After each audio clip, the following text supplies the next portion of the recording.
낡은 신발이 흙먼지를 긁으며 차가운 아스팔트 위를 미끄러졌다. 5살 이지호의 작은 발걸음은 늘 위태로웠다. 회색빛 건물들이 빽빽하게 들어선 빈민가. 그 속에서 지호는 그림자처럼 떠돌았다. 집은 더 이상 안식처가 아니었다. 마약에 중독된 엄마와 폭력적인 새아빠 박대식의 존재는 지회의 집을 지옥으로 만들었다. 밤마다 들려오는 고성과 깨지는 소리, 그리고 이어지는 싸늘한 침묵은 어린 지호의 심장을 얼어붙게 했다. 지호는 밤이 되면 몰래 집을 빠져나와 낡은 공원이나 버려진 건물들을 헤매었다. 그곳에서 지호는 비로소 숨을 쉴 수 있었다. 그날도 마찬가지였다. 해가 지고 어둠이 깔리자마자 지호는 조용히 문을 열고 거리로 나왔다. 차가운 바람이 지호의 얇은 옷깃을 파고들었다. 배에서는 꼬르륵 소리가 났다. 며칠째 제대로 된 음식을 먹지 못했다. 지호는 늘 그랬듯이 먹을 것을 찾아버려진 식당가 뒤편을 뒤졌다. 음식물 쓰레기통에는 역겨운 냄새가 진동했지만 지회에게는 익숙한 냄새였다. 골목을 이리저리 헤매던 지호의 눈에 멀리서 불빛이 보였다. 재개발이 중단된 낡은 아파트 단지였다. 아이들의 출입을 금한다는 표지판이 곳곳에 붙어 있었지만 지회에게는 그런 규칙이 아무런 의미도 없었다. 폐허가 된 건물들은 지회에게 세상의 모든 것보다 더 익숙하고 안전하게 느껴졌다. 지호는 호기심에 이끌려 낡은 아파트 단지 안으로 들어섰다. 철근이 앙상하게 드러난 건물들 사이로 찬바람이 휘몰아쳤다. 곳곳에 버려진 건축 자재들과 폐기물들이 널려 있었다. 지호는 발밑을 조심하며 걷다가 저 멀리 어둠 속에 웅크리고 있는 거대한 그림자를 발견했다. 처음에는 단순한 쓰레기 더미라고 생각했다. 하지만 가까이 다가갈수록 그것은 쓰레기가 아니라는 것을 직감했다. 지호는 조심스럽게 그림자에 다가갔다. 어둠 속에서 희미한 신음소리가 들려왔다. 그것은 살아있는 생명체의 소리였다. 지호의 작은 심장이 두근거렸다. 조금 더 가까이 다가가자 그 형체가 서서히 모습을 드러냈다. 독일 shepherd였다. 크고 늠름한 모습이었지만 녀석은 처참한 몰골로 바닥에 쓰러져 있었다. 녀석의 몸은 피투성이었고 다리 하나는 비정상적으로 꺾여 있었다. 뼈가 부러진 것이 분명했다. 더 충격적인 것은 녀석의 주둥이가 두꺼운 접착 테이프로 칭칭 감겨 있었다는 사실이었다. 녀석은 입을 벌리려 애썼지만 끈적이는 테이프 때문에 입을 열 수 없었다. 고통스러운 신음소리만이 목구멍에서 간신히 새어나왔다. 녀석의 눈은 절망과 함께 희미한 빛을 잃어가고 있었다. 지호는 얼어붙었다. 녀석의 눈에서 깊은 슬픔과 고통을 읽었다. 그것은 마치 자신의 모습을 보는 듯했다. 아무에게도 도움을 요청할 수 없는 고독한 영혼. 지호의 눈가에 뜨거운 눈물이 고였다. 엄마도 아빠도 자신을 외면했지만 이 작은 아이는 외로운 생명체의 고통을 알아봤다. 지호는 조심스럽게 녀석에게 다가갔다. 녀석은 고통에 몸부림치면서도 지호의 작은 존재를 인식한 듯 희미하게 눈을 깜빡였다. 지호는 녀석의 머리를 조심스럽게 쓰다듬었다. 털은 피와 흙먼지로 엉망이었지만 지호는 개의치 않았다. 괜찮아, 괜찮아. 지호의 작은 목소리가 어둠 속에서 울렸다. 녀석의 몸은 얼음처럼 차가웠다. 곧 죽을 것 같았다. 하지만 지호는 녀석을 포기할 수 없었다. 지호는 할머니에게 배운 것을 기억했다. 할머니는 늘 지회에게 어떤 생명도 함부로 대하지 마라. 아무리 작고 약해도 그 생명은 존재 자체로 소중한 것이란다. 라고 가르치셨다. 돌아가신 할머니의 목소리가 귓가에 맴도는 듯했다. 지호는 주변을 둘러봤다. 아무것도 없었다. 녀석을 옮길 방법도, 치료할 방법도 없었다. 하지만 지호는 포기하지 않았다. 지호는 자신의 몸에 걸치고 있던 낡은 코트를 벗어 녀석의 몸을 덮어주었다. 코트는 얇았지만 지호의 마음만은 따뜻했다. 녀석은 지호의 손길에 반응하듯 희미하게 몸을 움찔거렸다. 지호는 녀석의 주둥이에 감겨있는 테이프를 바라봤다. 끈적이고 두꺼운 테이프는 녀석의 입을 꽉 닫고 있었다. 지호는 작은 손가락으로 테이프 끝을 더듬었다. 손톱으로 긁고 이빨로 물어뜯으려 애썼지만 녀석의 주둥이에 묶인 테이프는 너무나도 단단했다. 조금만 기다려봐. 지호는 중얼거렸다. 지호는 필사적으로 주변을 뒤졌다. 낡은 나무 조각, 녹슨 철사, 아무것도 녀석의 입을 풀어줄 도구가 되지 못했다. 절망감이 지호의 마음을 덮쳤다. 이대로 녀석이 죽게 될까봐 두려웠다. 바로 그때 지호의 눈에 저 멀리 버려진 상자 하나가 들어왔다.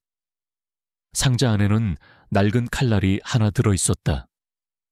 녹슬고 날카로운 칼날은 위험해 보였지만 지호에게는 녀석을 살릴 수 있는 유일한 희망이었다. 지호는 조심스럽게 칼날을 집어들었다. 차가운 쇠붙이가 지호의 작은 손에 닿자 녀석은 마치 위험을 감지한 듯 몸을 움찔거렸다.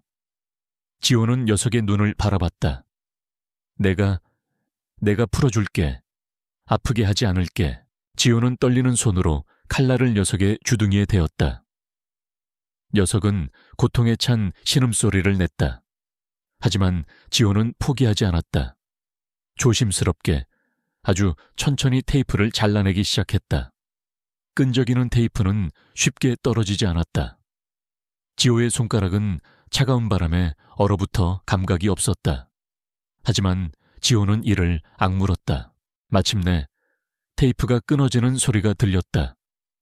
녀석의 주둥이를 칭칭 감고 있던 테이프가 풀리자 녀석은 고통에 찬 기침을 내뱉었다. 그리고 입을 벌려 거친 숨을 몰아쉬었다. 녀석의 입술은 찢어져 피가 흘렀고 혀는 푸르스름하게 변해 있었다. 지호는 녀석의 입에서 떨어져 나온 침과 피를 보고 울컥했다. 지호는 녀석의 몸을 조심스럽게 쓰다듬었다. 괜찮아. 이제 괜찮아. 녀석은 힘겹게 지호의 손을 핥았다. 녀석의 눈빛에는 희미한 감사의 빛이 서려 있었다. 하지만 녀석의 몸은 여전히 차가웠고 숨결은 불안정했다. 지호는 이대로 녀석을 이곳에 둘 수 없다는 것을 알았다. 녀석을 집으로 데려가야 했다. 하지만 어떻게 녀석은 너무 크고 지호는 너무 작았다. 지호는 주변을 다시 둘러봤다. 낡은 폐목재들이 널려 있었다. 지호는 필사적으로 나무 조각들을 모으기 시작했다. 어떻게든 녀석을 옮길 방법을 찾아야 했다. 지호는 가장 크고 평평한 나무 조각을 끌어와 녀석의 옆에 놓았다. 그리고 녀석을 그 위에 올리려 애썼다. 녀석은 고통에 찬 신음소리를 냈지만 지호의 의도를 이해한 듯 작은 몸을 움직였다. 지호는 녀석의 몸을 필사적으로 밀고 당겼다. 작은 몸에 담긴 힘은 미약했지만 지호의 의지는 강했다. 땀방울이 지호의 이마를 타고 흘러내렸다. 손과 발은 흙먼지로 뒤덮였고 옷은 여기저기 찢어졌다. 수십 분의 사투 끝에 녀석은 마침내 나무 조각 위에 겨우 몸을 올릴 수 있었다. 지호는 나무 조각 한쪽을 잡고 필사적으로 끌었다. 녀석의 무게 때문에 나무 조각은 거의 움직이지 않았다. 하지만 지호는 포기하지 않았다. 한 걸음, 한 걸음, 아주 느리게, 하지만 멈추지 않고 움직였다. 밤은 더욱 깊어지고 차가운 바람이 지호의 뺨을 스쳤다. 지호의 어깨는 끊어질 듯 아팠고 다리는 후들거렸다. 하지만 지호는 녀석의 옆에서 들려오는 희미한 숨소리를 들으며 힘을 냈다. 녀석은 살아있었다. 지호는 녀석을 살려야 했다. 오랜 시간 동안의 사투 끝에 지호는 마침내 녀석을 집 근처까지 끌고 왔다. 낡은 골목길에 접어들자 지호는 주변을 살폈다. 엄마와 새아빠가 알게 되면 큰일이었다. 녀석을 숨길 곳이 필요했다. 지호는 녀석을 데리고 낡은 창고 뒤편으로 향했다. 그곳에는 버려진 상자들이 쌓여 있었고 녀석을 숨길 만한 공간이 있었다. 지호는 녀석을 상자 뒤편에 숨기고 자신도 그 옆에 웅크렸다. 녀석의 몸은 여전히 차가웠지만 숨결은 조금 더 안정되었다.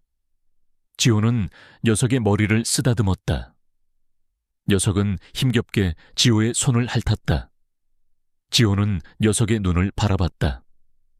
녀석의 눈에는 여전히 고통이 서려 있었지만 이제는 희미한 희망의 빛도 함께 담겨 있었다. 지호는 녀석의 상처를 살펴보았다.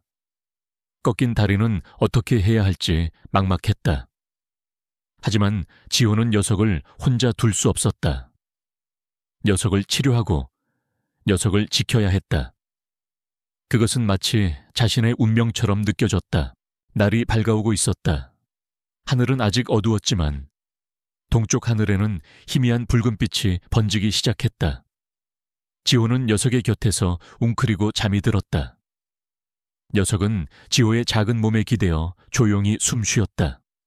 폐허가 된 도시의 한 귀퉁이에서 작은 아이와 상처 입은 개의 기적 같은 만남이 시작되고 있었다. 그들의 운명은 이제 서로에게 묶여 있었다.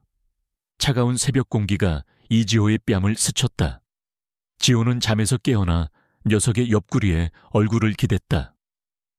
녀석의 숨결은 여전히 가빴지만 어젯밤보다는 조금 더 따뜻하게 느껴졌다. 지호는 녀석의 이름을 지어주기로 했다. 하늘이, 너는 이제부터 하늘이야. 지호는 녀석의 털을 부드럽게 쓰다듬었다. 하늘은 지호에게 유일하게 위로를 주었던 존재였다. 밤하늘의 별을 보며 외로움을 달래던 지호에게 이 셰퍼드는 마치 하늘이 보내준 선물 같았다. 지호는 하늘이를 돌볼 방법을 생각했다. 가장 시급한 것은 음식과 물이었다. 지호는 조용히 집으로 돌아와 엄마와 박대식의 눈을 피해 부엌을 뒤졌다. 낡은 냉장고 안에는 먹을 것이 거의 없었다. 며칠 된 빵 조각과 상한 우유가 전부였다. 하지만 지호는 포기하지 않았다. 빵을 조금씩 떼어내 물에 불리고 깨끗한 물을 작은 그릇에 담아 조심스럽게 들고 나왔다. 하늘이는 지호가 가져온 물을 허겁지겁 마셨다. 녀석의 목소리에서 긁힌 듯한 소리가 났다. 물을 마시는 동안에도 녀석의 눈은 지호에게서 떨어지지 않았다. 지호는 불린 빵을 하늘이에게 먹여주었다. 하늘이는 느릿느릿 빵을 삼켰다. 지호의 작은 손길은 서툴렀지만 하늘이에게는 그 어떤 고급 음식보다 값진 것이었다. 다음 문제는 하늘이의 부러진 다리였다. 지호는 의료 지식이 전혀 없었지만 하늘이가 고통스러워하는 것을 볼 수 없었다. 지호는 할머니가 다쳤을 때 할머니가 하셨던 방법을 떠올렸다. 할머니는 늘 깨끗한 천으로 상처를 감싸고 주변에 있던 나무 막대기로 부목을 만들었다. 지호는 주변에 버려진 나무 조각들을 찾아다녔다. 마침내 녀석의 다리에 맞는 길고 곧은 나무 조각 2개를 찾았다. 지호는 자신의 낡은 티셔츠를 찢어 천 조각을 만들었다. 그리고 조심스럽게 하늘이의 부러진 다리를 감쌌다. 녀석은 고통에 찬 신음소리를 냈지만 지호의 손길을 거부하지 않았다. 지호는 나무 조각으로 부목을 대고 찢어진 티셔츠로 단단히 묶었다. 서투른 솜씨였지만 지호의 정성이 담겨 있었다. 하늘이는 지호의 옆에 몸을 기댄 채 조용히 눈을 감았다. 녀석의 숨소리는 여전히 불안했지만 지호의 옆에 있으니 조금은 안정된 듯했다. 지호는 하늘이의 옆에 웅크리고 앉아 녀석의 털을 쓰다듬었다. 지호의 마음속에는 따뜻한 감정이 피어올랐다. 이 작은 생명을 지켜야 한다는 강한 책임감이었다. 며칠 동안 지호는 학교도 가지 않고 하늘이를 돌봤다. 엄마와 박대식은 지호의 부재를 눈치채지 못했다. 그들은 자신들의 문제에만 몰두하고 있었다. 지호는 매일 새벽집을 몰래 빠져나와 하늘이에게 물과 음식을 가져다 주었다. 때로는 낡은 슈퍼마켓 뒤에서 유통기한이 지난 캔 음료를 훔치기도 했고, 가끔씩은 길거리에서 버려진 음식물 쓰레기를 뒤져 하늘이에게 먹일 것을 찾았다. 하늘이의 상태는 조금씩 나아졌다. 녀석은 이제 고통스러운 신음소리 대신 희미하게 꼬리를 흔들기도 했다. 지호는 하늘이의 주둥이를 감고 있던 테이프의 흔적을 매일 닦아주었다. 상처는 아물고 있었지만 녀석의 주둥이에는 희미한 상처가 남았다. 지호는 하늘이에게 말을 걸었다. 비록 하늘이가 알아들을 수는 없었겠지만 지호는 하늘이에게 자신의 이야기를 털어놓았다. 엄마와 박대식의 폭력, 학교에서의 외로움, 그리고 돌아가신 할머니에 대한 그리움. 하늘이는 지호의 이야기를 듣는 듯 조용히 지호의 옆에 누워 있었다. 어느 날 저녁, 지호는 하늘이를 돌보러 갔다가 박대식에게 들킬 뻔했다.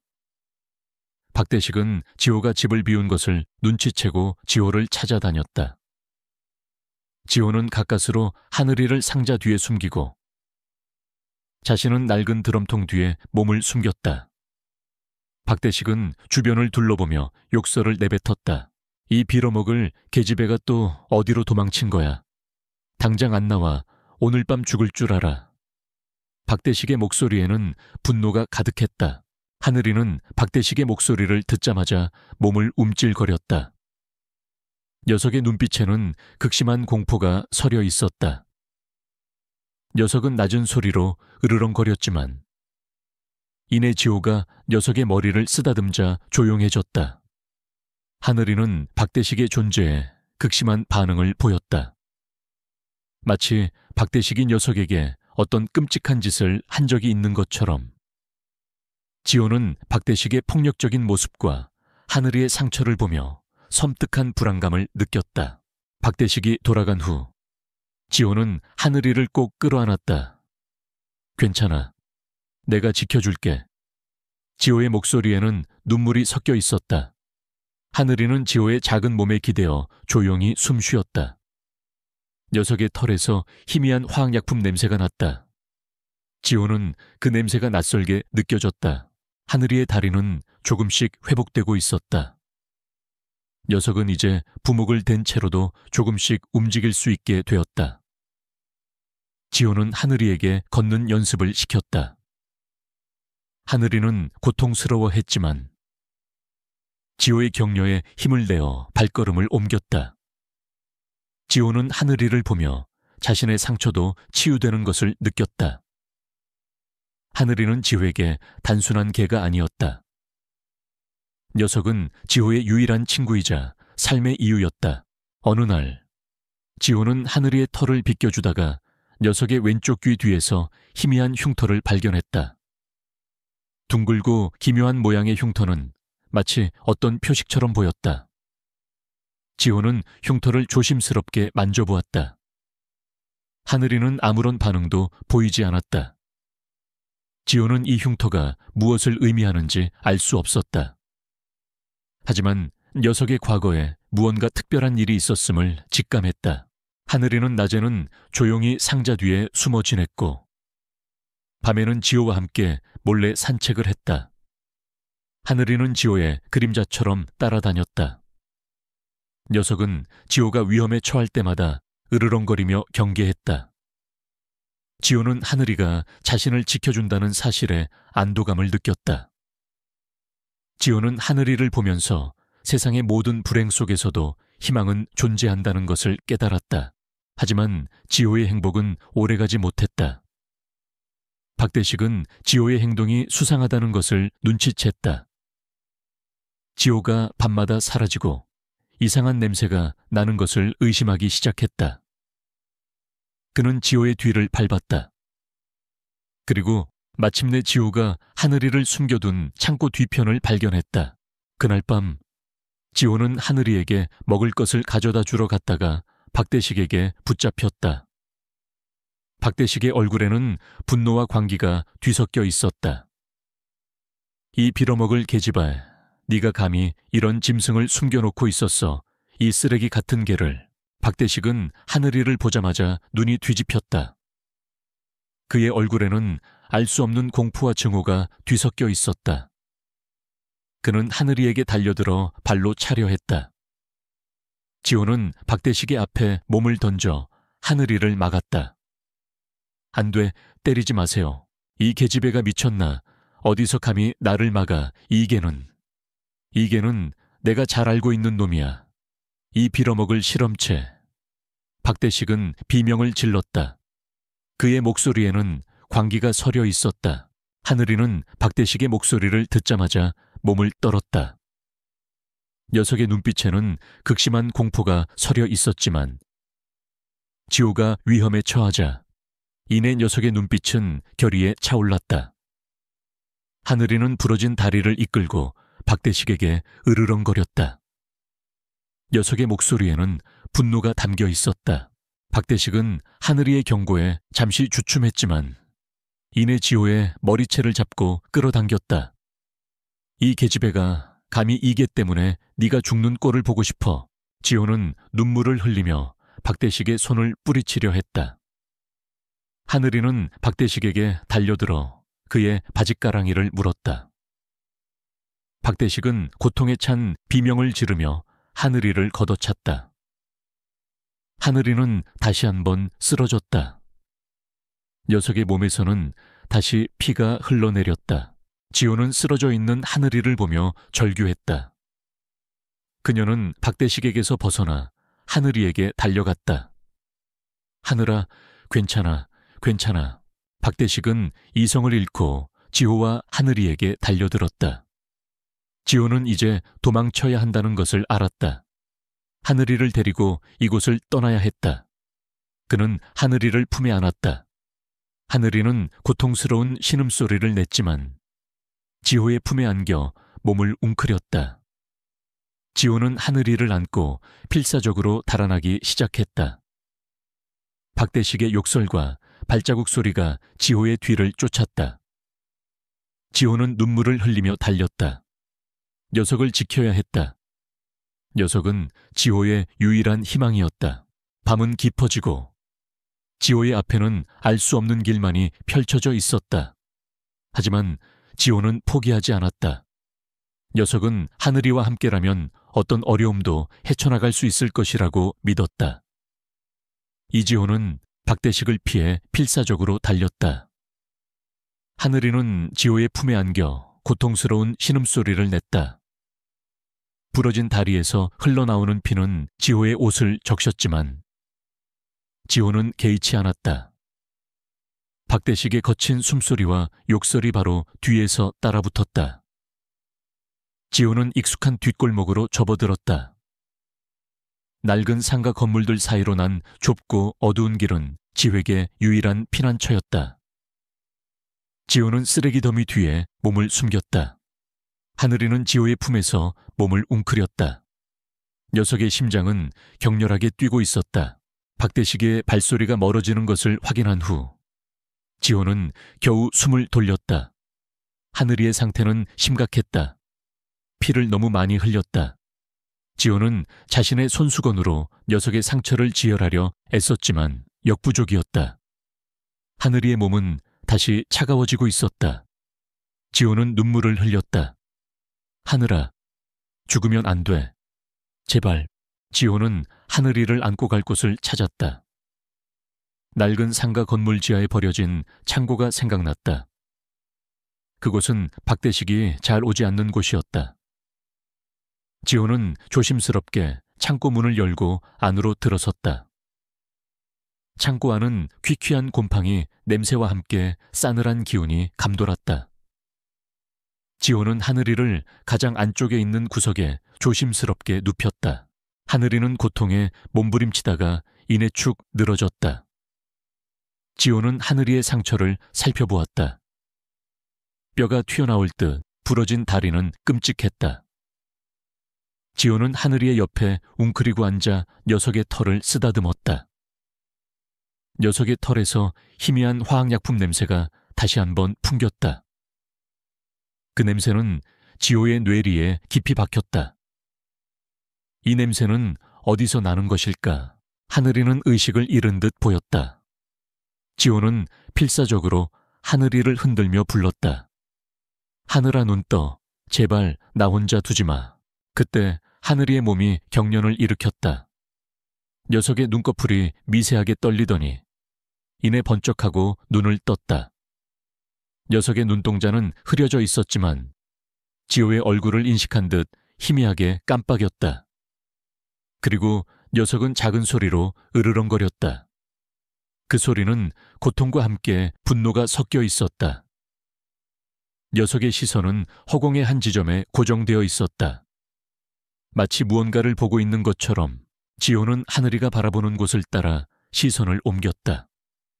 그곳에는 아무것도 없었다. 하지만 하늘이는 계속해서 으르렁거렸다. 녀석의 목소리에는 극심한 공포와 함께 알 수 없는 적개심이 담겨 있었다.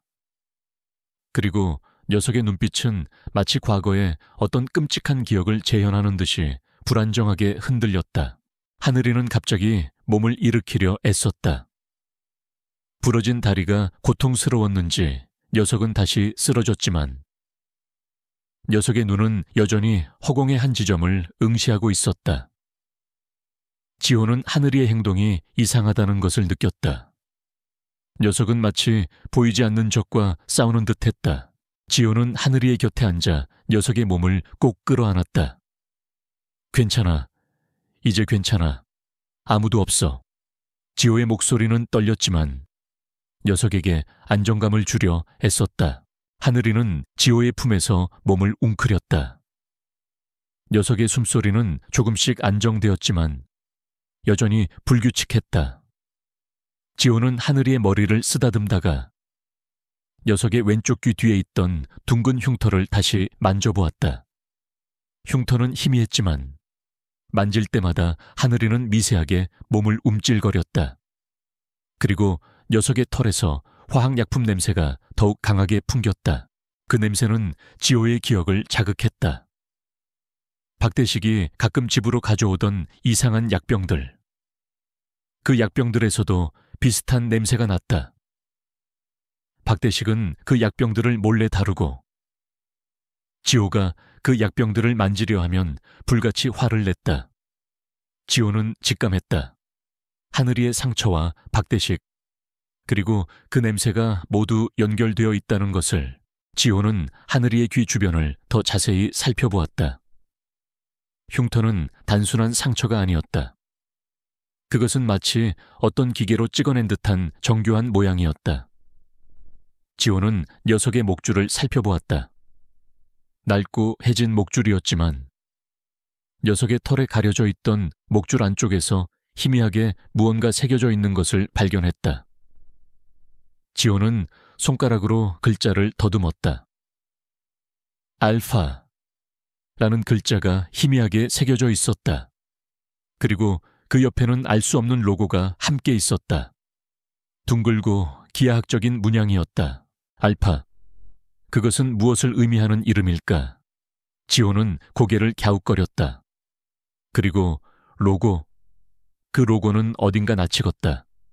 어디서 본 것 같기도 하고 아닌 것 같기도 했다. 지호는 자신의 기억을 더듬었다. 그때 하늘이가 다시 한번 으르렁거렸다. 녀석의 시선은 여전히 허공에 고정되어 있었고 녀석의 눈빛은 불안정하게 흔들렸다. 지호는 하늘이의 눈을 따라 허공을 응시했다. 그리고 순간 녀석의 눈에 비친 희미한 영상을 보았다. 마치 스쳐 지나가는 그림자처럼 거대한 건물, 그리고 그 안에서 들려오는 날카로운 소음들, 그리고 박대식의 얼굴. 박대식은 그곳에서 환하게 웃고 있었다. 지호는 몸서리쳤다. 하늘이의 기억 속에 박대식이 있었다. 박대식은 하늘이를 해친 사람이 분명했다. 그리고 그 로고와 알파라는 이름. 하늘이는 단순한 유기견이 아니었다. 녀석은 어떤 조직이나 단체와 관련이 있는 듯했다. 지호는 밤새도록 하늘이의 곁을 지켰다. 녀석의 숨소리를 들으며 지호는 깊은 생각에 잠겼다. 이 모든 미스터리를 어떻게 풀어야 할까? 자신은 겨우 5살짜리 어린아이에 불과했다. 하지만 지호는 포기할 수 없었다. 하늘이는 지호에게 유일한 가족이자 희망이었다. 녀석을 지키기 위해서라면 어떤 위험도 감수할 수 있었다. 다음 날 아침, 지호는 하늘이의 상처를 다시 한번 돌봐주었다. 녀석의 다리는 여전히 심하게 부어 있었지만 부목 덕분에 조금은 안정되어 보였다. 지호는 하늘이에게 물과 남은 빵을 먹여주었다. 하늘이는 조금씩 기력을 회복하는 듯했다. 지호는 로고에 대해 알아보려 했다. 할머니의 낡은 그림책 속에서 비슷한 모양을 본 적이 있었다. 할머니는 늘 다양한 모양과 상징에 대해 이야기해 주셨다. 지호는 창고에 버려진 낡은 잡지나 신문들을 뒤지기 시작했다. 그리고 마침내 낡은 과학 잡지 표지에서 하늘이의 목줄에 새겨진 로고와 똑같은 문양을 발견했다. 그것은 바이오코프,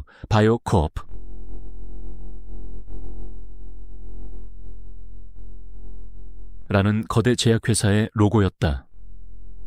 잡지 속 기사에는 바이오코프가 최첨단 생명공학 기술을 개발하고 있으며 특히 동물 실험을 통해 신약을 개발하고 있다는 내용이 실려 있었다. 지호의 심장이 쿵 내려앉았다. 바이오코프, 그리고 하늘이의 흉터. 하늘이는 바이오코프의 실험체였던 것이다. 지호는 기사를 더 자세히 읽어보았다.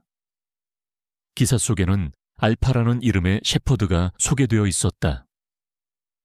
녀석은 바이오코프의 최첨단 실험을 통해 개발된 슈퍼견으로 인간의 지능을 능가하는 능력을 가지고 있다고 쓰여 있었다. 하지만 기사 말미에는 알파 실험이 윤리적인 문제로 인해 중단되었다는 내용이 있었다. 그리고 알파 프로젝트에 참여했던 동물들은 모두 폐기되었다는 충격적인 문구가 함께 있었다.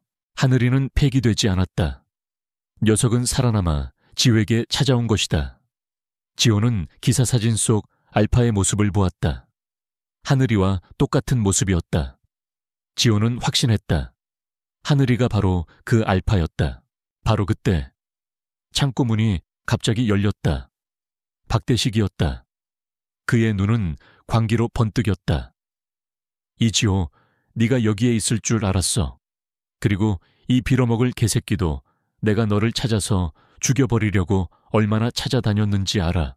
박대식은 지호와 하늘이를 발견하자마자 눈이 뒤집혔다. 그의 손에는 쇠파이프가 들려 있었다. 지호는 하늘이를 꼭 끌어안았다. 하늘이는 박대식의 모습을 보자마자 으르렁거렸다. 녀석의 눈빛에는 증오와 함께 복수심이 불타올랐다. 이 빌어먹을 개새끼 내까짓게 감히 나를 물어. 네가 그때 나에게 어떤 손해를 입혔는지 알아. 네가 바이오코프에서 도망쳐 나와서 모든 계획이 망가졌다고 나는 너를 찾기 위해 모든 것을 걸었어. 박대식은 비명을 지르며 하늘이에게 쇠파이프를 휘둘렀다. 지호는 하늘이를 감싸 안고 몸을 던졌다. 쇠파이프는 지호의 어깨를 스치고 지나갔다. 지호는 고통에 신음했지만 하늘이를 놓지 않았다.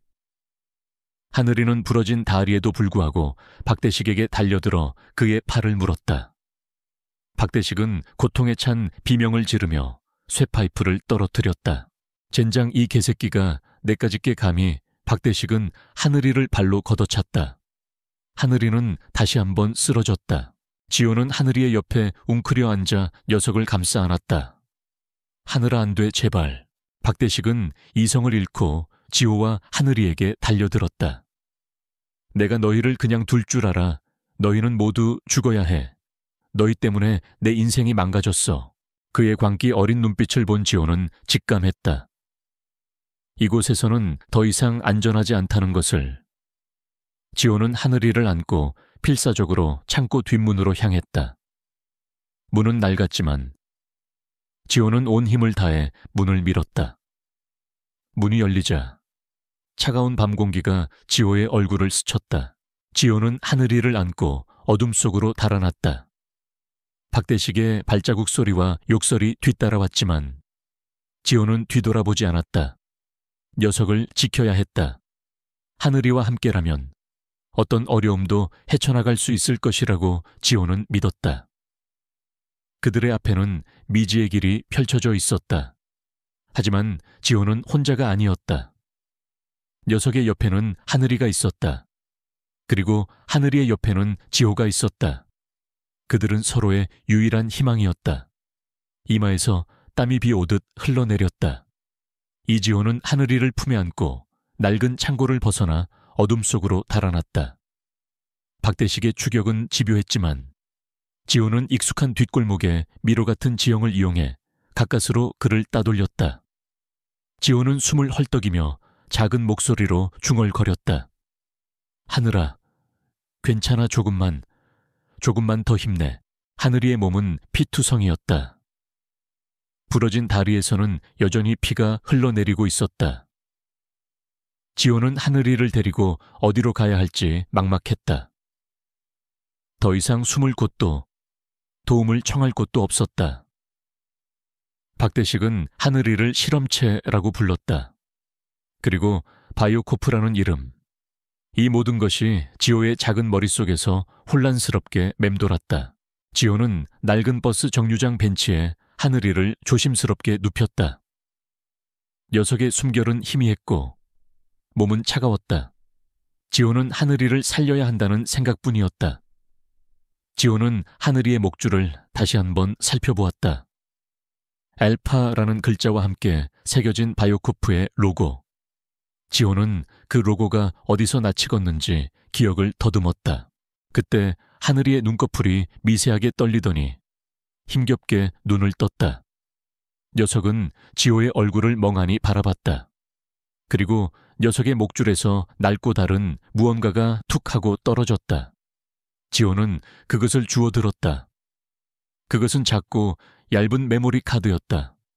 하늘이의 털에 가려져 있던 목줄 안쪽에 숨겨져 있었다. 메모리 카드에는 희미하게 스크래치가 나 있었지만 아직 사용할 수 있을 것 같았다. 지호는 메모리 카드를 손에 쥐고 생각에 잠겼다. 이것이 하늘이의 비밀을 푸는 열쇠가 될지도 모른다. 하지만 지회에게는 메모리 카드를 읽을 장치가 없었다. 바로 그때 저 멀리서 발자국 소리가 들려왔다. 지호는 재빨리 하늘이와 함께 몸을 숨겼다. 어둠 속에서 한 남자의 모습이 나타났다. 그는 카메라와 노트북을 들고 주위를 살피고 있었다. 남자의 얼굴에는 피곤함과 함께 날카로운 기색이 역력했다. 그는 낡은 버스 정류장을 꼼꼼히 살피더니 이내 지호가 숨어있는 곳으로 다가왔다. 지호는 숨을 죽였다. 남자의 발소리는 점점 가까워졌다. 남자는 지호가 숨어있는 쓰레기통 옆에 멈춰 섰다. 지호는 그의 눈을 피하기 위해 몸을 더욱 웅크렸다. 남자의 눈은 지호의 존재를 알아채지 못한 듯 하늘이를 눕혔던 벤치를 응시하고 있었다. 남자는 중얼거렸다. 제길, 아무것도 없군. 벌써 도망쳤나. 그의 목소리에는 실망감이 가득했다. 그는 잠시 주위를 서성이다가 이내 발걸음을 돌렸다. 지호는 남자가 완전히 사라진 것을 확인한 후 겨우 숨을 돌렸다. 남자가 사라지자마자 하늘이는 고통스러운 신음소리를 냈다. 녀석의 숨결은 더욱 약해지고 있었다. 지호는 이대로는 안 된다는 것을 알았다. 녀석에게는 전문적인 치료가 시급했다. 지호는 하늘이를 품에 안고 다시 길을 나섰다. 녀석을 살릴 방법을 찾아야 했다. 지호는 낡은 슈퍼마켓 뒤편을 뒤졌다. 며칠 전 보았던 낡은 종이 상자가 생각났다. 상자 안에는 버려진 라디오와 고장난 휴대폰들이 들어있었다. 혹시 그 안에 메모리 카드를 읽을 만한 장치가 있을까 하는 작은 희망을 품고 지호는 상자를 뒤졌다. 그리고 그 안에서 낡은 디지털 카메라를 발견했다. 카메라는 망가진 듯 보였지만 메모리 카드 슬롯이 있었다.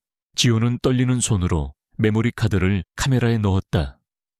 그리고 전원 버튼을 눌렀다. 카메라는 작동하지 않았다. 지호는 실망했지만 포기하지 않았다. 지호는 카메라를 이리저리 만지작거리다가 우연히 작은 버튼을 눌렀다. 그리고 놀랍게도 카메라 화면에 희미한 불빛이 들어왔다. 화면 속에는 수많은 파일들이 있었다. 대부분은 영상 파일이었다. 지호는 첫 번째 영상을 재생했다. 영상 속에는 하얗고 차가운 공간이 보였다. 그곳은 마치 병원 같기도 하고 실험실 같기도 했다. 그리고 그곳에는 수많은 개들이 우리 안에 갇혀 있었다. 모두 shepherd들이었다. 녀석들은 불안한 눈빛으로 우리 안을 서성였다. 영상이 계속되자 한 남자의 목소리가 들려왔다. 박대식의 목소리였다. 자, 알파, 이번에도 성공할 수 있겠나? 너는 실패할 수 없어. 너는 최고의 작품이니까. 화면 속에서 박대식이 하늘이에게 무언가를 주입하고 있었다. 하늘이는 고통에 찬 신음소리를 냈다. 박대식의 얼굴에는 섬뜩한 미소가 번졌다. 그는 하늘이에게 잔혹한 실험을 하고 있었다. 지호는 몸서리쳤다. 이 모든 것이 박대식의 소행이었다니. 다음 영상으로 넘어갔다. 영상 속에는 어린아이들이 등장했다. 아이들은 우리 안에 갇혀 있었다. 아이들의 얼굴에는 공포가 가득했다. 박대식은 아이들을 향해 웃고 있었다. 너희들은 좋은 실험체가 될 거야. 너희의 고통은 인류의 발전에 기여할 거다. 지호는 충격에 말을 잇지 못했다. 박대식은 개들뿐만 아니라 어린아이들에게도 잔혹한 실험을 하고 있었다. 지호는 영상 속 아이들의 얼굴을 찬찬히 살펴보았다. 그리고 그중 한 아이의 얼굴에서 낯익은 모습을 발견했다. 그 아이는 지호가 어릴 적 자주 놀던 친구였다. 박대식이 그 친구를 납치했던 것이 분명했다. 영상은 계속되었다. 하늘이는 우리 안에서 고통스러워했고 아이들은 울부짖었다. 박대식의 잔혹한 웃음소리가 실험실에 울려 퍼졌다. 그리고 영상 마지막에는 바이오코프의 로고가 선명하게 나타났다. 지호는 모든 것이 명확해졌다. 박대식은 바이오코프와 결탁하여 잔혹한 실험을 저지르고 있었다. 하늘이는 그 실험의 희생자였고 그 비밀을 담은 차에 도망쳤던 것이다. 지호는 영상을 끄고 카메라를 품에 안았다.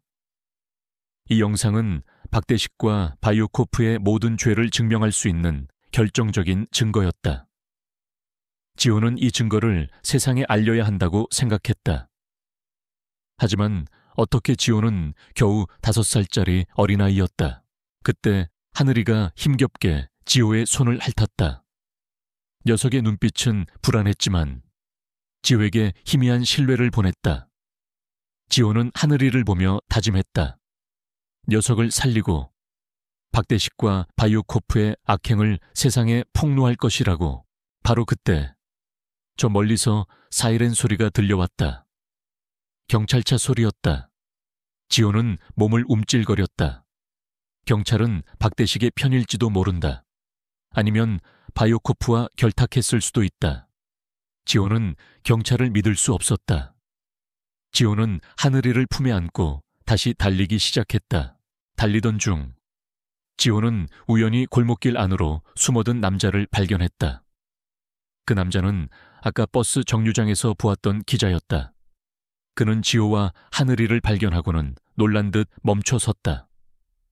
남자는 지호와 하늘이의 상태를 보고 표정이 굳어졌다. 그의 눈에는 놀라움과 함께 알 수 없는 감정이 스쳐 지나갔다. 야야, 괜찮니? 대체 무슨 일이야? 남자는 조심스럽게 지호에게 다가왔다. 지호는 남자를 경계했다. 지호는 아무 말도 하지 않았다. 남자는 지호의 품에 안겨있는 하늘이를 바라봤다.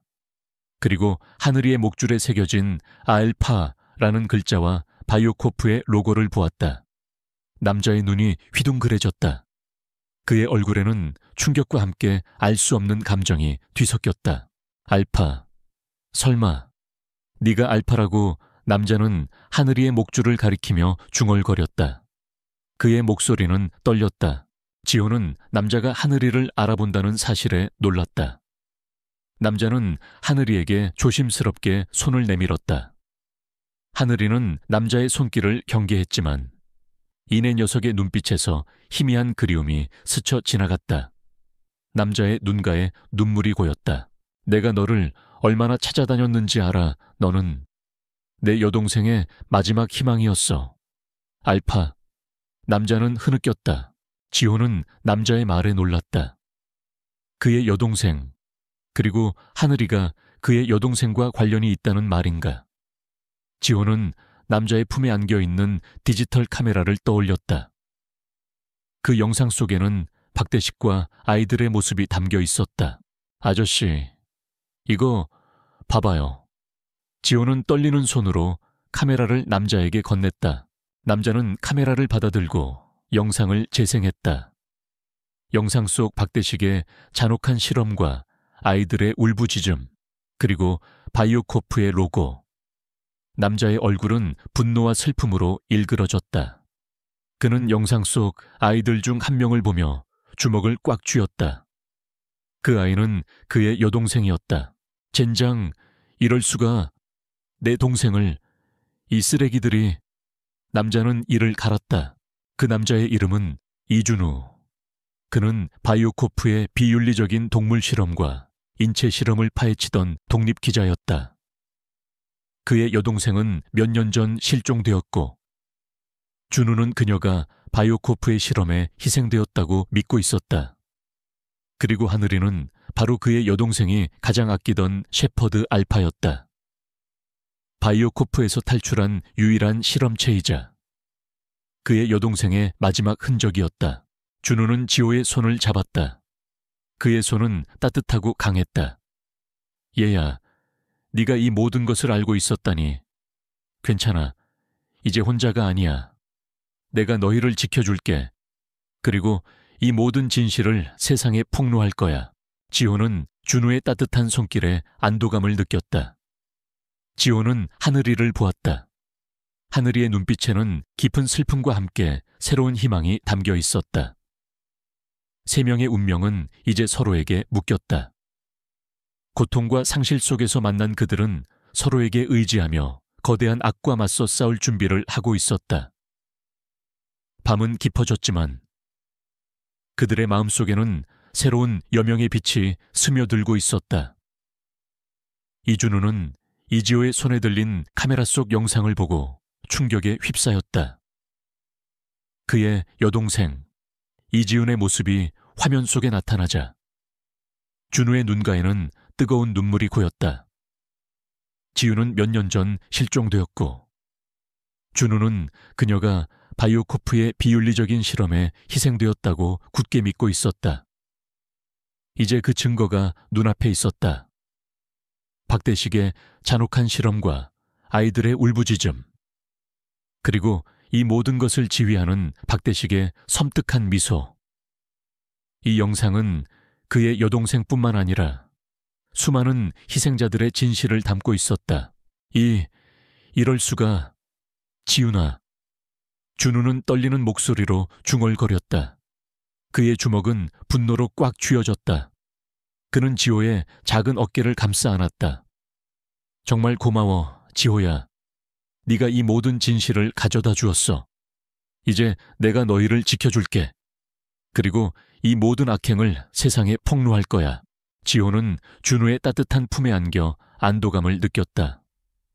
하늘이는 준우의 옆에 앉아 녀석을 올려다봤다. 녀석의 눈빛에는 깊은 슬픔과 함께 새로운 희망이 담겨 있었다. 하늘이는 준우의 손을 핥았다. 녀석은 준우의 여동생 지윤을 기억하고 있었다. 준우는 독립적인 프리랜서 기자였다. 그는 바이오코프의 비윤리적인 실험에 대한 소문을 쫓아 몇 년 동안 조용히 잠복하고 있었다. 하지만 결정적인 증거를 찾지 못해 번번이 실패했다. 이제 지호가 가져온 영상은 그에게 절호의 기회였다. 그는 자신의 오랜 숙권을 풀고 여동생의 죽음에 대한 복수를 할 수 있게 되었다. 일단 안전한 곳으로 이동해야 해. 박대식은 너희를 계속 쫓을 거야. 그리고 바이오코프도 가만히 있지 않을 거고. 준우는 침착하게 말했다. 그는 지호와 하늘이를 자신의 채 태웠다. 차는 낡았지만 안전했다. 준우는 차를 몰아 도시 외곽의 인적 드문 곳에 있는 자신의 작업실로 향했다.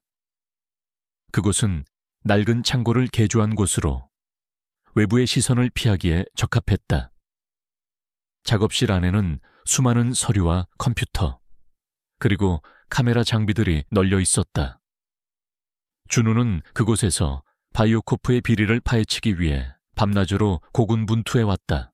하늘이는 차 안에서 고통스러운 신음소리를 냈다.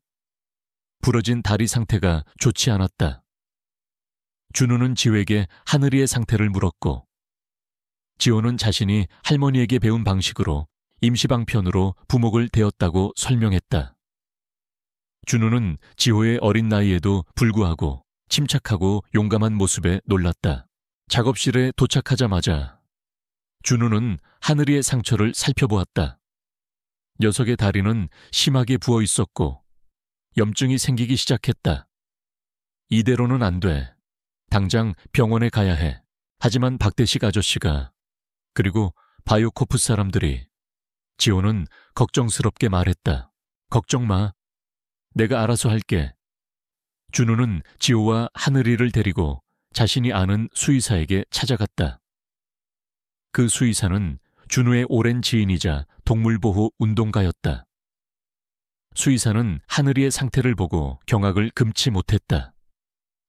녀석의 다리는 복합 골절이었고 몸에는 수많은 실험 흔적들이 남아 있었다. 이건 단순한 학대가 아니에요. 이건 실험의 흔적입니다. 이 개는 분명 어떤 기관에서 잔혹한 실험을 당했던 겁니다. 수의사는 분노의 찬 목소리로 말했다. 준우는 수의사에게 모든 진실을 털어놓았다. 바이오코프의 비윤리적인 실험과 박대식의 만행, 그리고 자신의 여동생 이야기까지. 수의사는 준우의 이야기를 듣고 충격을 받았다. 그는 하늘이를 치료하는데 최선을 다하겠다고 약속했다. 그리고 이 모든 악행을 세상에 폭로하는 것을 돕겠다고 말했다. 하늘이는 수술을 받았다. 수술은 성공적이었지만 녀석의 회복에는 오랜 시간이 걸릴 것이라고 수의사는 말했다. 하늘이는 회복실에서 조용히 잠들어 있었다. 지호는 하늘이의 옆에서 녀석의 손을 꼭 잡았다. 녀석의 작은 손에서 따뜻한 온기가 전해져 왔다. 준우는 작업실로 돌아와 지호가 가져온 영상을 분석하기 시작했다. 영상 속 박대식의 얼굴, 바이오코프의 로고, 그리고 아이들의 울부짖음. 준우는 이 모든 것을 세상에 알리기 위해 치밀한 계획을 세웠다. 그는 자신의 기자 네트워크를 이용해 이 모든 사실을 폭로할 준비를 했다. 하지만 바이오코프와 박대식도 가만히 있지 않았다. 박대식은 지호와 하늘이가 사라진 것을 알고 미친 듯이 그들을 추적하고 있었다. 그는 바이오코프에게 연락하여 준우의 행방을 묻고 그들을 제거할 것을 요구했다. 바이오코프는 자신들의 비밀이 폭로될까봐 두려워했다. 그들은 특수 요원들을 고용하여 준우와 지호, 그리고 하늘이를 제거하려 했다. 준우는 바이오코프의 추격이 시작되었다는 것을 직감했다. 그는 자신의 작업실에 보안 시스템을 강화하고 지호와 하늘이를 안전하게 보호할 준비를 했다. 준우는 경찰을 믿을 수 없었다. 바이오코프의 영향력은 경찰 내부에도 깊이 뿌리내려 있었다. 그는 오직 자신의 힘과 자신이 믿는 소수의 사람들에게만 의지해야 했다. 밤이 깊어지고 준우의 작업실에는 긴장감이 감돌았다. 지호는 하늘이의 옆에서 조용히 잠들어 있었다. 하늘이는 아직 회복 중이었지만 녀석의 숨소리는 안정적이었다. 준우는 노트북 화면 속 영상을 바라봤다. 그 영상 속에는 그의 여동생 지훈의 마지막 모습이 담겨 있었다.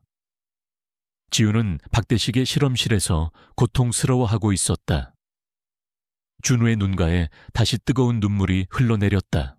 지훈아, 오빠가 반드시 너의 복수를 해줄게. 그리고 이 모든 악인들을 심판대에 세울 거야. 준우는 나지막이 맹세했다.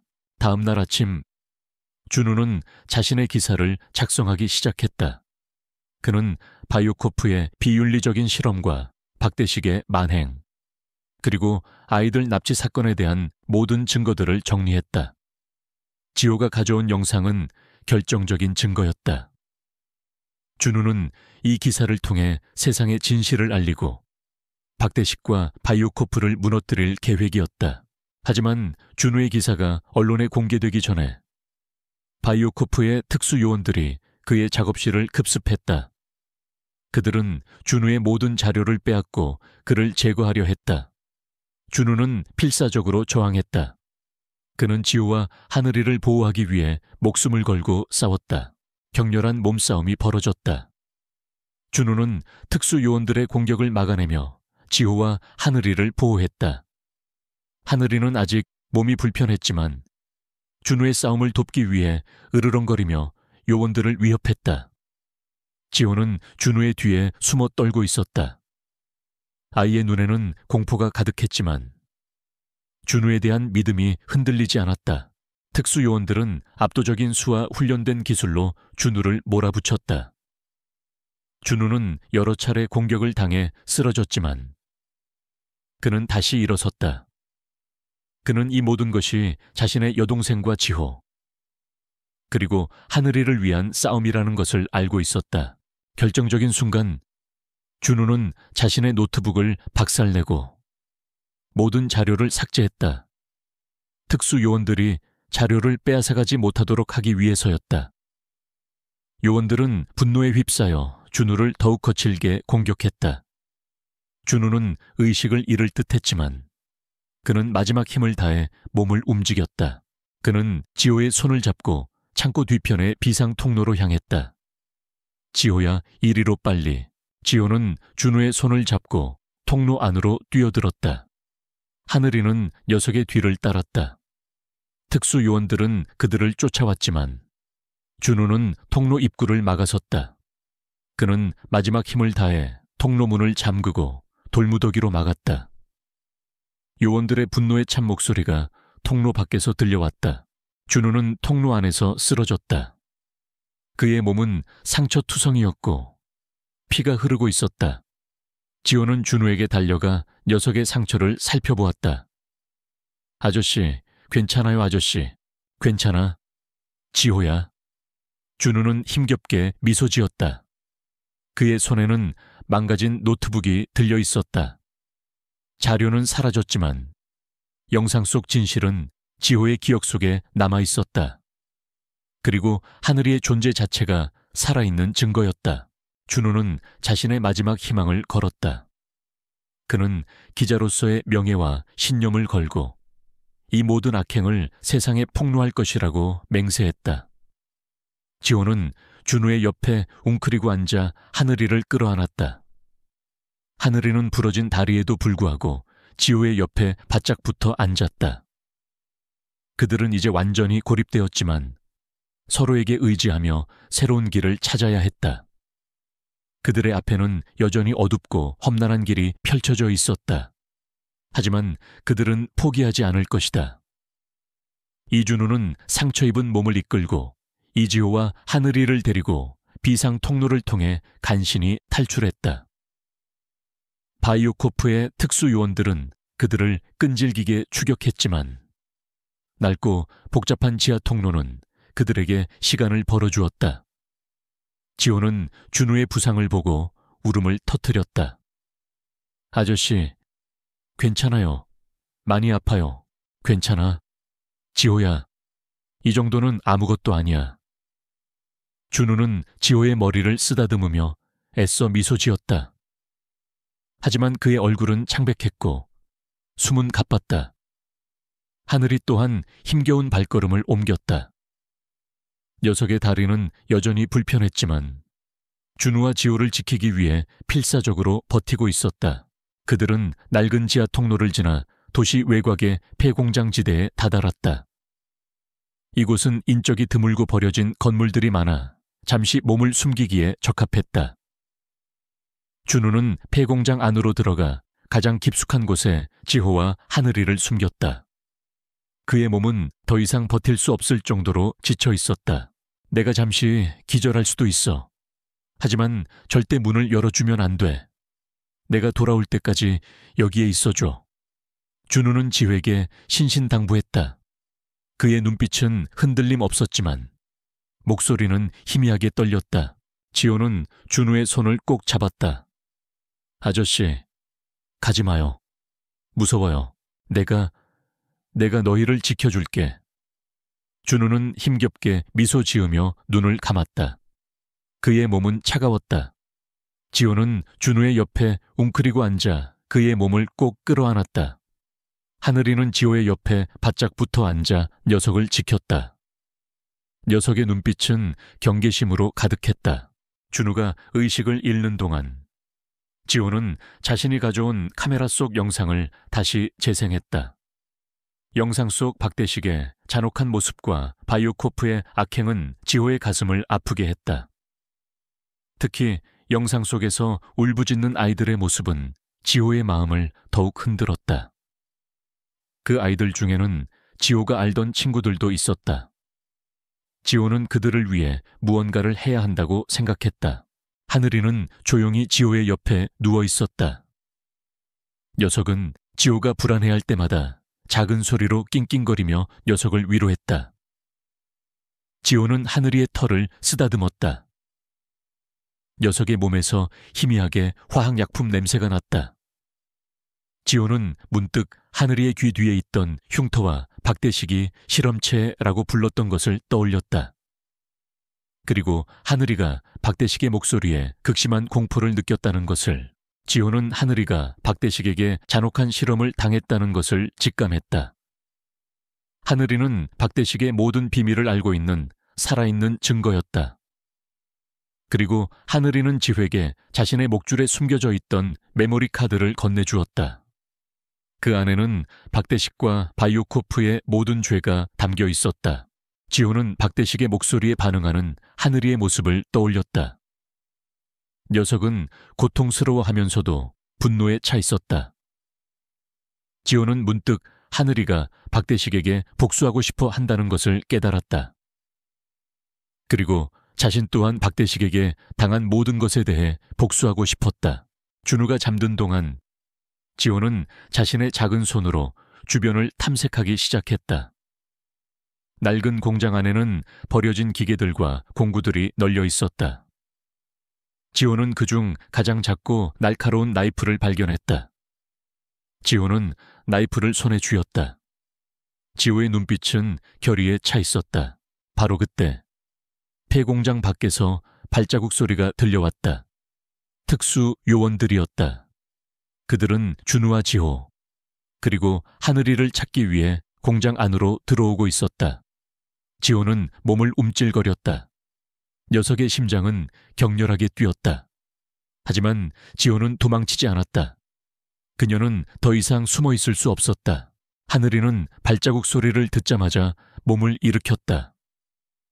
녀석의 다리는 여전히 불편했지만 녀석의 눈빛은 사납게 빛났다.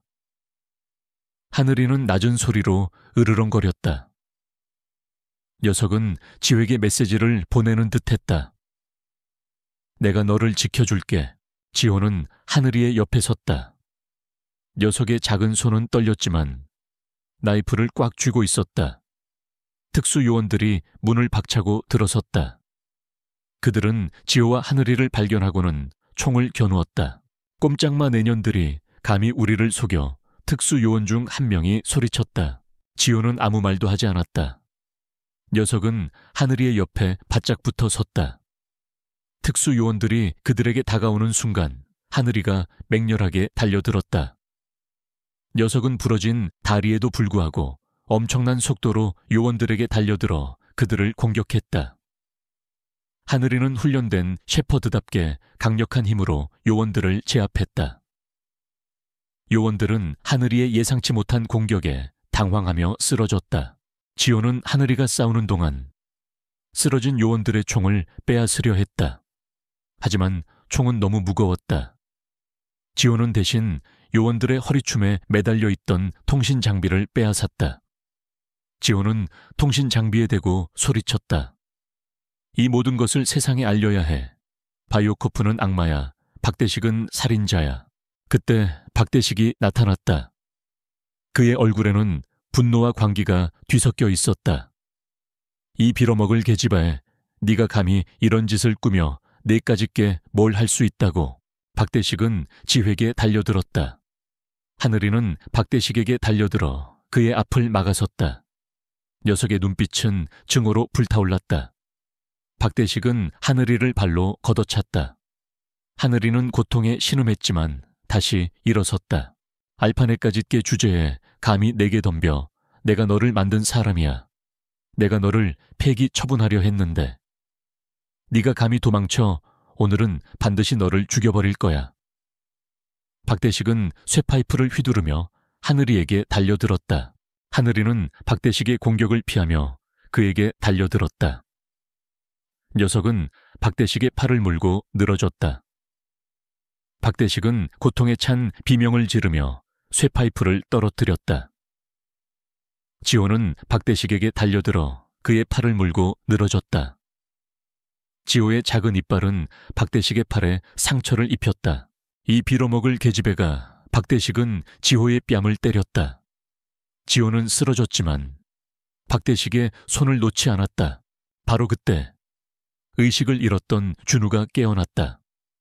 그는 지호와 하늘이가 박대식과 싸우는 모습을 보고 충격에 휩싸였다. 그는 자신의 몸을 일으켜 박대식에게 달려들었다. 박대식 내 죄를 네가 치르게 해주마. 준우는 박대식에게 달려들어 그를 제압했다. 박대식은 준우의 주먹에 쓰러졌다. 준우는 박대식의 멱살을 잡고 그의 얼굴을 향해 소리쳤다. 네가 감히 내 동생에게 무슨 짓을 한 거야? 박대식은 준우의 얼굴을 보고 비웃었다. 그 계집의 그 아이는 좋은 실험체였어. 너희 같은 하찮은 존재들이 뭘 안다고. 우리는 인류의 미래를 위해 위대한 일을 하는 거야. 너희는 그저 방해꾼일 뿐이야. 박대식의 광기 어린 모습에 준우는 분노가 치밀어 올랐다. 그는 박대식을 향해 주먹을 날리려 했다. 바로 그때 멀리서 사이렌 소리가 들려왔다. 경찰이었다. 민준이 지원을 요청한 것이 분명했다. 박대식은 사이렌 소리를 듣자마자 당황했다. 그는 도망치려 했지만 준우가 그를 놓아주지 않았다. 특수요원들도 다시 일어나 준우와 박대식을 공격하려 했다. 바로 그때 하늘이가 맹렬하게 으르렁거렸다. 녀석의 목소리에는 압도적인 위엄과 함께 경고가 담겨 있었다. 하늘이는 녀석의 앞을 가로막는 요원들에게 달려들어 그들을 제압했다. 경찰들이 들이닥쳤다. 민준이 선두에 서서 박대식과 특수요원들을 체포했다. 꼼짝마, 너희는 모두 체포됐다. 박대식은 경찰들에게 끌려가면서도 준우를 향해 소리쳤다. 내가 너희를 그냥 둘 줄 알아. 너희는 모두 죽을 거야. 바이오코프는 너희를 가만두지 않을 거라고. 민준은 박대식의 말을 무시하고 그를 경찰차에 태웠다. 그는 준우에게 다가갔다. 준우 형 괜찮으세요? 제가 늦어서 죄송합니다. 늦지 않았어. 민준아, 내 덕분에 모든 진실이 밝혀질 거야. 준우는 힘겹게 웃었다. 그의 시선은 지호와 하늘이에게 향했다. 지호는 하늘이를 꼭 끌어안고 있었다. 하늘이는 녀석의 옆에서 조용히 숨 쉬었다. 녀석의 다리에서는 피가 멈춰 있었다. 경찰들은 폐공장 안을 수색하기 시작했다. 그들은 박대식의 비밀 실험실을 발견했고 그곳에서 바이오코프의 비윤리적인 실험 증거들과 함께 수많은 약병들 그리고 납치된 아이들의 사진들을 발견했다. 박대식의 모든 죄가 낱낱이 드러났다. 이 모든 진실은 지호가 가져온 영상과 하늘이의 존재로 인해 밝혀졌다. 하늘이는 준우의 품에 안겨 조용히 잠들었다.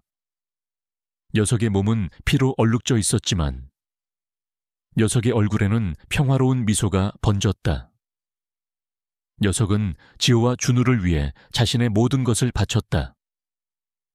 녀석의 희생은 헛되지 않았다.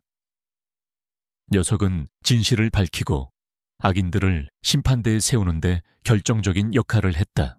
지호는 하늘이의 옆에 앉아 녀석의 털을 쓰다듬었다. 녀석의 숨결은 따뜻하고 안정적이었다. 지호의 눈가에 뜨거운 눈물이 흘러내렸다. 그것은 슬픔의 눈물이 아니라 안도감과 희망의 눈물이었다. 그들은 이제 안전했다. 그리고 그들의 앞에는 새로운 삶이 펼쳐져 있었다. 박대식과 바이오코프의 악행은 전국을 뒤흔들었다. 이준우 기자가 공개한 영상 증거와 이지호의 증언, 그리고 하늘이의 존재는 바이오코프의 추악한 진실을 낱낱이 파헤쳤다. 경찰은 바이오코프 본사를 압수수색했고 박대식을 비롯한 관련자들이 줄줄이 체포되었다. 그들은 아동 납치, 불법 인체 및 동물 실험, 마약 제조 및 유통 등 상상할 수 없는 죄목으로 기소되었다. 법의 심판은 정의로웠고 모든 악인들은 그들의 죄에 합당한 대가를 치렀다. 바이오코프는 폐쇄되었고 세상은 그들의 잔혹한 비밀에 치를 떨었다. 하늘이는 수의사님의 헌신적인 보살핌 덕분에 빠르게 회복되었다. 부러졌던 다리는 수술을 통해 완치되었고 몸에 남았던 실험의 흔적들도 점차 희미해졌다. 하늘이는 이제 활기찬 모습으로 뛰어놀 수 있게 되었다. 녀석의 눈빛은 더 이상 공포와 고통으로 가득하지 않았다. 대신 그 눈빛에는 사랑과 평화, 그리고 지호와 준우에 대한 깊은 신뢰가 담겨 있었다. 이지호는 박대식의 그림자에서 벗어나 새로운 삶을 살게 되었다. 그녀의 엄마는 병원에서 치료를 받으며 건강을 되찾았고 지호는 더 이상 폭력과 불안에 시달리지 않아도 되었다. 하지만 지호는 엄마와 다시 사는 것보다 준우와 하늘이와 함께하는 것을 선택했다. 준우는 지호의 법적인 후견인이 되어 그녀에게 안정된 가정을 선물했다. 지호는 이제 이하늘이라는 새로운 이름을 얻었다. 하늘이가 자신에게 새로운 삶을 안겨주었듯이 지호는 자신의 이름 속에 하늘의 의미를 담고 싶었다. 준우의 집은 이제 웃음소리와 활기로 가득 찼다. 지호는 학교에 다니기 시작했고 친구들과 어울려 놀며 평범한 아이처럼 자랐다. 하늘이는 지호의 그림자처럼 따라다녔다. 녀석은 지호가 학교에 갈 때마다 현관문에서 배웅했고 돌아올 때면 꼬리를 흔들며 지호의 품에 안겼다. 하늘이는 지호의 가장 친한 친구이자 든든한 수호자였다. 준호는 기자로서의 명성을 되찾았다. 그의 기사는 수많은 사람들에게 감동과 경각심을 안겨주었다. 그는 더 이상 독립기자로 활동하지 않고 대형 언론사에 특채되어 사회의 어두운 이면을 파헤치는 정의로운 기자가 되었다. 준우는 자신의 기사를 통해 세상의 선한 영향력을 전파하고 싶었다. 그의 여동생, 지훈의 희생이 헛되지 않았음을 증명하기 위해서였다. 어느 날 지호는 준우에게 물었다. 아빠, 하늘이는 왜 저를 구해줬어요? 아빠를 알아본 것처럼요. 준우는 지호의 머리를 쓰다듬으며 미소 지었다. 하늘이는 너를 구한 것이 아니야. 지호야, 너희는 서로를 구한 거야. 너는 하늘이를 죽음에서 구했고, 하늘이는 너에게 살아갈 이유를 안겨주었지. 그리고 하늘이는 지은이의 친구였어. 지은이는 늘 하늘이에게 세상의 모든 좋은 것을 가르쳐 주었어. 아마 하늘이는 지은이처럼 착하고 여린 너를 보고 그냥 지나칠 수 없었을 거야. 지호는 하늘이의 털을 쓰다듬었다. 하늘이는 지호의 손길에 기분 좋은 듯 눈을 감았다. 지호는 이제 알 수 있었다. 이 모든 것이 운명이었다는 것을. 하늘이와 지호의 만남은 우연이 아니었다. 그것은 서로를 치유하고 서로에게 희망을 안겨주기 위한 신의 뜻이었다. 준우는 지호에게 하늘이의 옛 이름을 알려주었다. 하늘이의 원래 이름은 알파였어. 바이오코프에서 지어준 이름이지. 하지만 나는 하늘이라는 이름이 더 좋아. 하늘처럼 자유롭고 하늘처럼 희망을 품은 이름이니까. 지호는 고개를 끄덕였다. 저도 하늘이라는 이름이 좋아요. 하늘이가 저에게 하늘을 보여줬어요. 따뜻하고 푸른 하늘을요. 매년 봄 지호는 준우와 함께 하늘이와 지훈의 추모공원에 갔다. 그곳에는 아름다운 꽃들이 만발해 있었고 따뜻한 햇살이 비쳤다. 지호는 하늘이의 옆에 앉아 녀석의 털을 쓰다듬었다. 준우는 지훈의 사진 앞에서 조용히 미소 지었다. 그들은 더 이상 슬퍼하지 않았다. 그들의 마음속에는 사랑과 희망, 그리고 감사함만이 가득했다. 지호는 하늘이를 꼭 끌어안았다. 녀석의 몸에서는 따뜻한 온기가 전해져 왔다. 하늘아, 고마워, 사랑해. 우리 함께 영원히 행복하자. 하늘이는 지호의 품에 안겨 조용히 눈을 감았다. 녀석의 심장은 지호의 심장과 함께 뛰고 있었다. 그들은 서로에게 가족이었고 친구였고 무엇보다 소중한 존재였다. 그들의 이야기는 절망 속에서 피어난 기적 같은 사랑의 이야기이자 어둠 속에서도 빛을 잃지 않는 희망의 이야기로 영원히 기억될 것이다.